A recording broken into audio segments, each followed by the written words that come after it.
জাল side change করে দিয়েছিলেন রাজনকে উদ্দেশ্য করে, কিন্তু সেখানে মামুন ঠান্ডা মাথার খেলোয়াড় ডিফেন্ডার মামুন চমৎকার হেড দিয়ে সামনে পাঠান বিশাল কর্মকার রাকিব। এত দূর থেকে ব্যাক পাস করা কোনো প্রয়োজন টাইম কিলিং ছাড়া কিছুই নয়। অ্যাডভান্টেজ ফুটবলকে এগিয়ে নিতে হলে আসলে অ্যাডভান্টেজ এবং আক্রমণাত্মক ফুটবল ছাড়া প্রতিদ্বন্দ্বিতা হয় না। এটি হচ্ছে প্রীতি ফুটবল, সেখানে আক্রমণ এবং পাল্টা আক্রমণই হবে ফুটবলের বড় আকর্ষণ। জানেন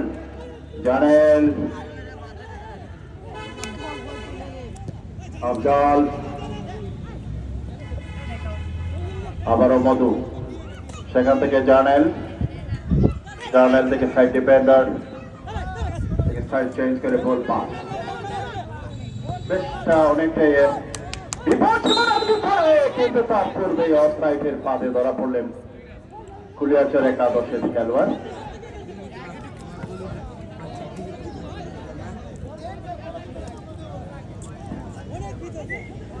আবারও পূর্ব প্রান্ত রেখা থেকে আক্রমণ করার চেষ্টায়